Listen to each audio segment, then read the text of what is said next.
오늘 우리에게 주시는 하나님의 말씀은 마태복음 4장 1절에서 11절까지의 말씀입니다. 신약성경 마태복음 4장 1절부터 11절까지의 말씀입니다.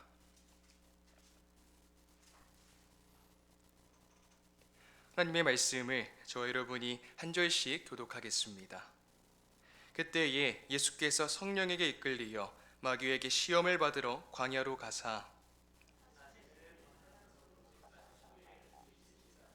시험하는 자가 예수께 나와서 이르되 내가 만일 하나님의 아들이거든 명하여 이 돌들로 떡덩이가 되게 하라.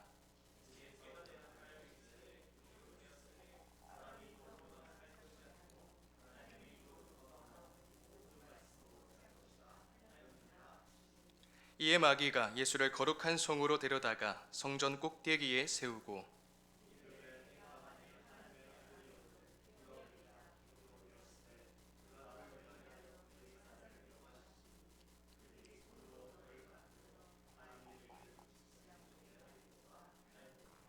예수께서 이르시되 또 기록되었으되 주 너희 하나님을 시험하지 말라 하였느니라 하시니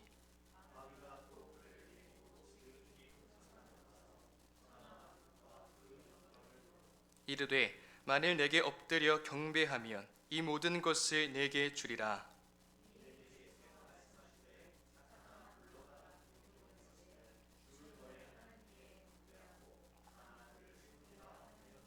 다 같이 읽겠습니다. 이에 마귀는 예수를 떠나고 천사들이 나와서 수종드니라. 아멘. 2012년 12월 2일 스페인에서 열린 크로스 컨트리 경기에서 있었던 실화입니다. 아주 힘겹고 고된 경기인 국제 크로스 컨트리 경주에 참가한 케냐 선수 아벨 무타이는 선두를 확고히 하며 승리를 바로 눈앞에 두고 있었어요. 그러나 그는 경주 코스를 알려주는 안내판을 잘못 보고 자신이 이미 결승선을 넘었다고 생각하여 갑자기 그 자리에 멈춰버리고 말았습니다. 결승점을 10m 앞에 두고서 말이죠. 그때 2위로 달리고 있던 스페인 선수 이반 페르난데즈 아나야가 무타이의 실수를 감지했습니다. 그는 케냐의 무타이 선수를 재빨리 따로잡아 결승점을 통과한 것으로 착각하고 서 있는 무타이 선수를 앞지르지 않고 그 선수 옆에서 결승점이 저 앞에 있다는 제스처를 취했고 무타이로 하여금 결승점을 향해 다시 달리도록 인도하여 그가 금메달을 뗄 수 있도록 이끌어 주었습니다. 참 놀라운 일이죠. 기자들이 아나야에게 무타이를 지나쳐버리면 1위로 골인했을 텐데 왜 일부러 우승을 양보했느냐고 물었습니다. 그러자 아나야는 이렇게 답했어요. 내가 이겼다면 그 승리가 가치 있는 일이었을까요? 그런 메달에 명예가 있을까요? 내가 그랬다면 어머니가 뭐라고 하셨을까요? 그는 자신이 아니라 무타이가 우승할 자격이 있었다고 강조했습니다. 한 기자는 아나야 선수는 승리보다는 정직을 선택했다라는 기사까지 썼어요. 정말 보기 드문 미담입니다. 치열한 승부의 세계에서 눈앞에 다가온 우승을 실수한 선수에게 양보할 사람은 많지 않을 겁니다. 아나야가 1등으로 들어왔다고 그를 비난할 사람 역시 많지 않을 거예요. 하지만 그는 자격 없는 1위보다는 가치 있는 2위를 선택했습니다. 아나야는 한치의 망설임도 없이 비록 착각했으나 우승 가치가 있는 진정한 실력자 무타이가 그 자리를 차지하도록 인도해 주었습니다. 이 얼마나 아름다운 모습인가요? 실제 결승선 바로 코앞에서 양보하는 아나야와 무타이의 마지막 모습은 우리로 하여금 감동을 자아내기에 부족함이 없습니다. 여러분, 이것이 바로 진정한 운동선수들이 가져야 할 스포츠 정신이 아니겠어요? 꼭 운동선수가 아니더라도 아나야의 자세는 우리의 일상생활 가운데 직면하는 다양한 상황 속에서 갖춰야 할 태도임이 분명합니다. 여러분, 그렇다면 천국에서 영원토록 하나님과의 친교를 누리며 함께할 하나님의 백성들은, 주의 자녀들인 우리는 이 세상 속에서 어떤 자세로 살아야 하겠습니까? 하나님을 사랑하고 이웃을 사랑함으로 자기중심적인 모습이 아니라 이타적인 배려와 양보와 환대의 자세로 사람들을 섬기며 살아가야 하지 않을까요? 하지만 너무나 서글프게도 오늘날 그리스도인들은 세상의 가치를 쫓아 사는 불신자들보다 더 인색하고 너그럽지 못하다는 평가를 받고 있는 안타까운 시대를 살고 있습니다. 보다 친절하고 유연하고 친화력 있는 자세가 우리에게 필요합니다. 비신자들보다 더 너그럽고 양보심 강하고 겸손한 자세가 우리 신앙인들에게 절실한 시대입니다. 예수 그리스도의 사랑에 근거한 탁월한 도덕성과 윤리성이 아니면 하나님 나라에 선한 영향력을 끼칠 수가 없고 복음 전도의 능력을 발휘할 수 없습니다.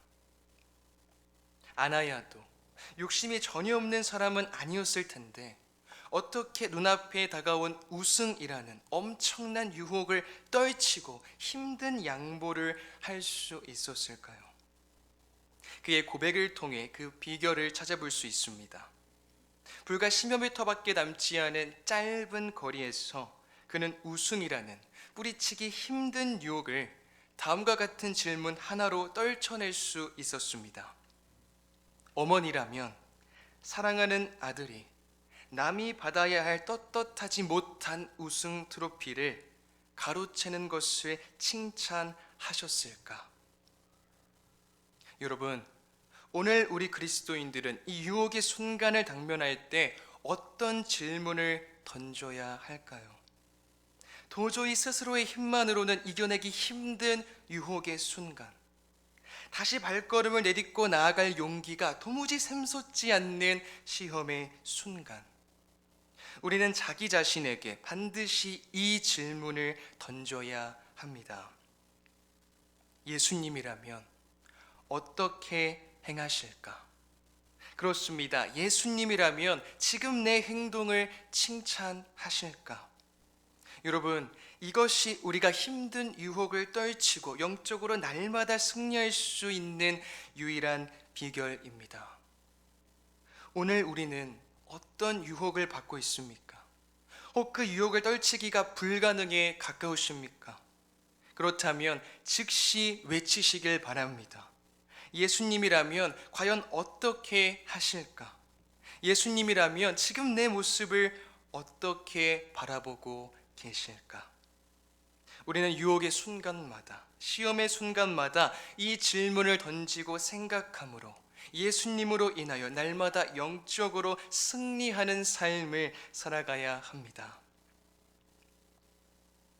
오늘 우리가 함께 읽은 본문 속에서 예수님께서는 이러한 극심한 유혹과 시험의 순간에 봉착했을 때 이를 돌파할 수 있는 그 해답을 우리에게 밝히 가르쳐 주십니다. 오늘 본문 1절과 2절 말씀을 우리 함께 읽겠습니다. 시작. 그때에 예수께서 성령에게 이끌리어 마귀에게 시험을 받으러 광야로 가사 40일을 밤낮으로 금식하신 후에 줄이신지라.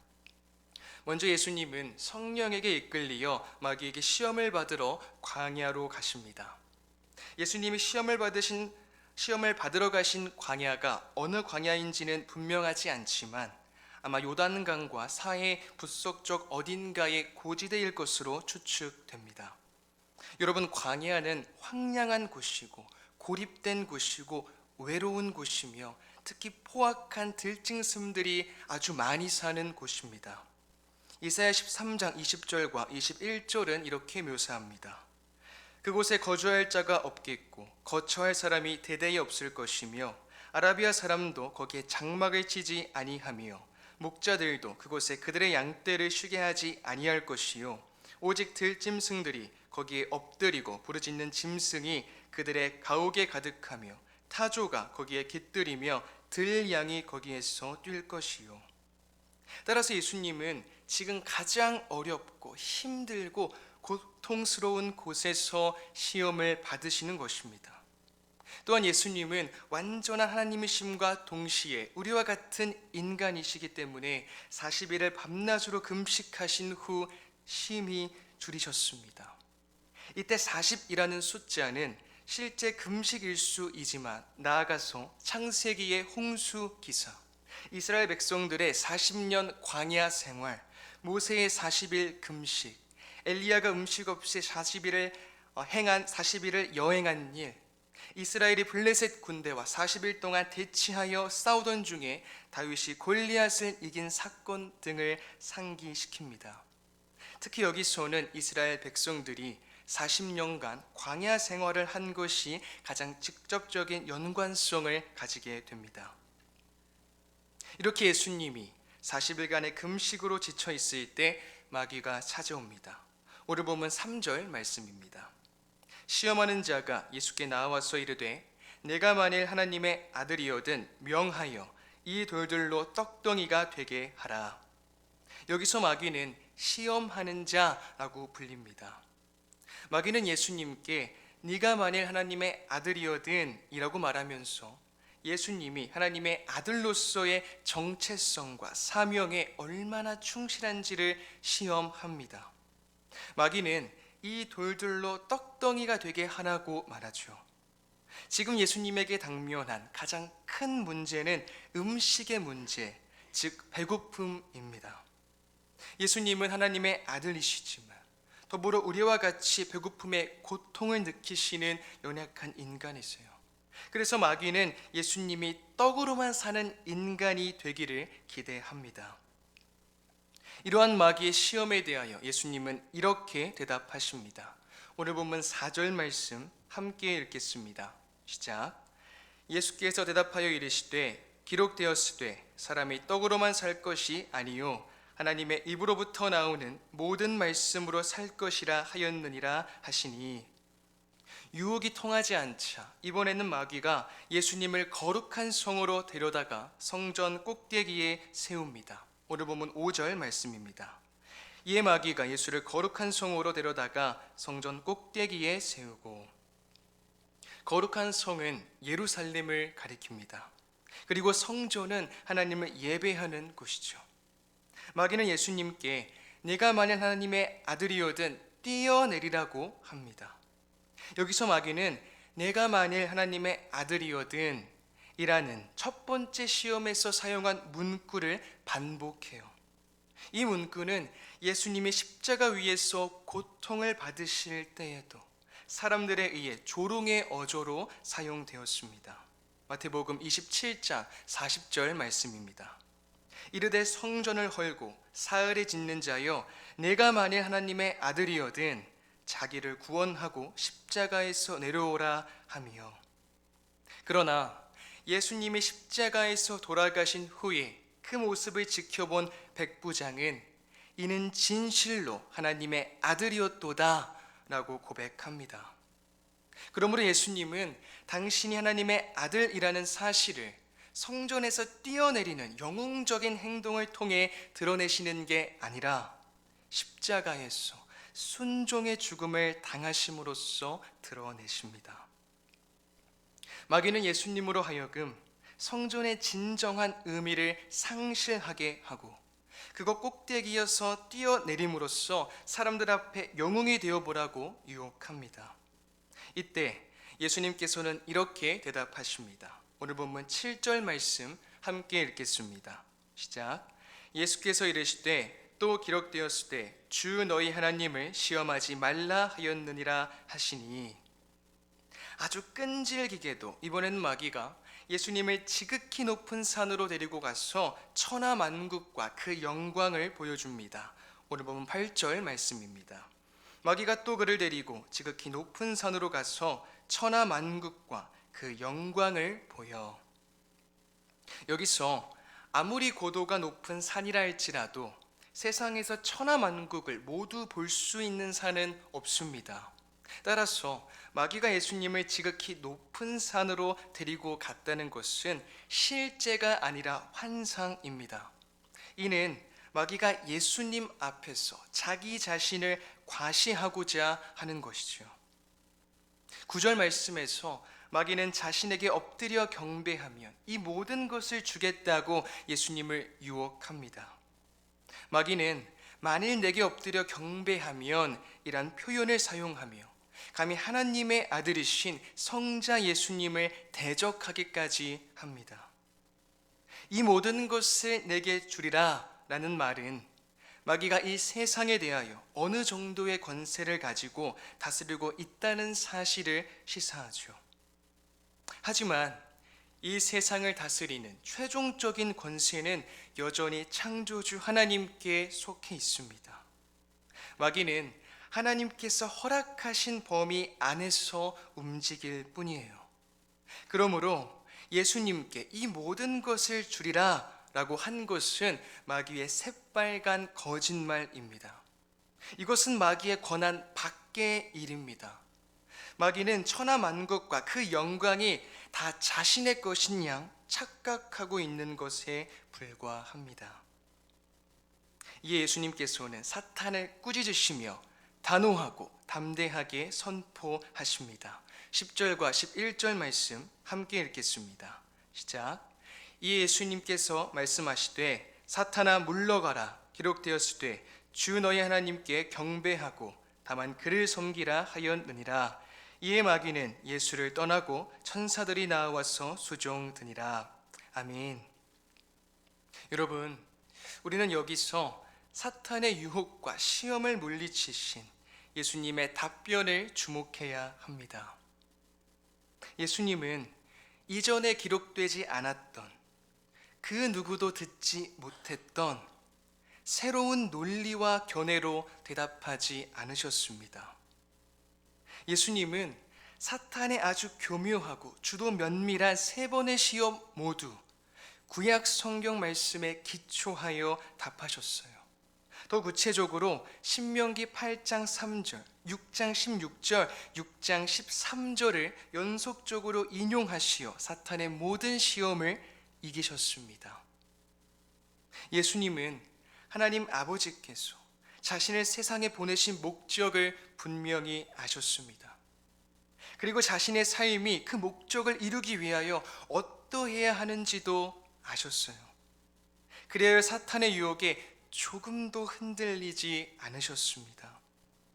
예수님은 모든 시험에서 오롯이 하나님의 말씀만을 근거하여 승리하셨습니다. 다시 한번 이 질문을 드리고 싶습니다. 예수님이라면 과연 어떻게 행동하실까? 사랑하는 성도님들, 예수님께서는 철저히 하나님의 말씀을 붙드셨습니다. 하나님의 말씀을 선포하셨습니다.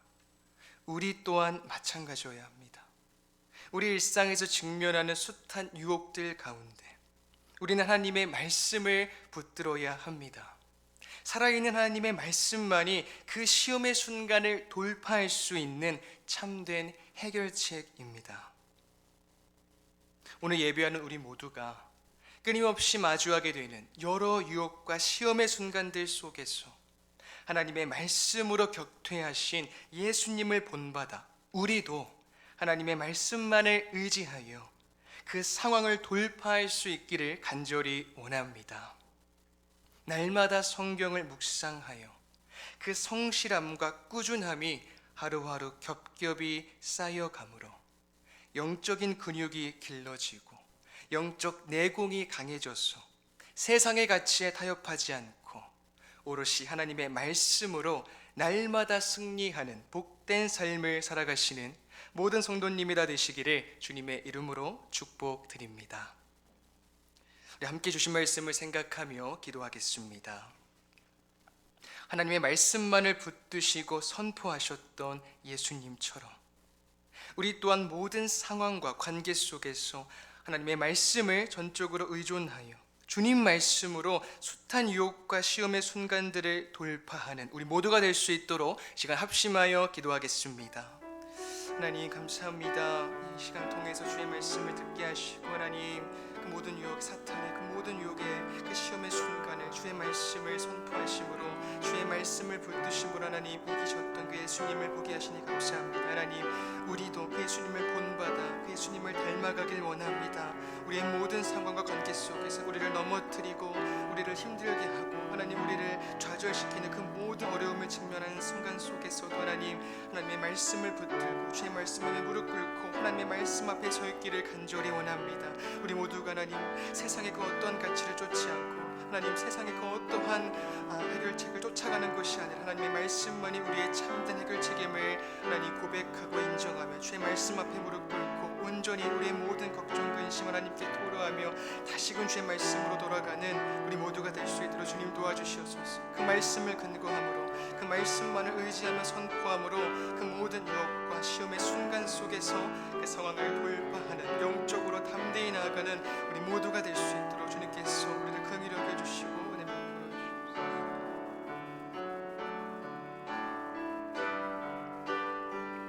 감사합니다 주님. 그럼 우리 모두가 될 수 있도록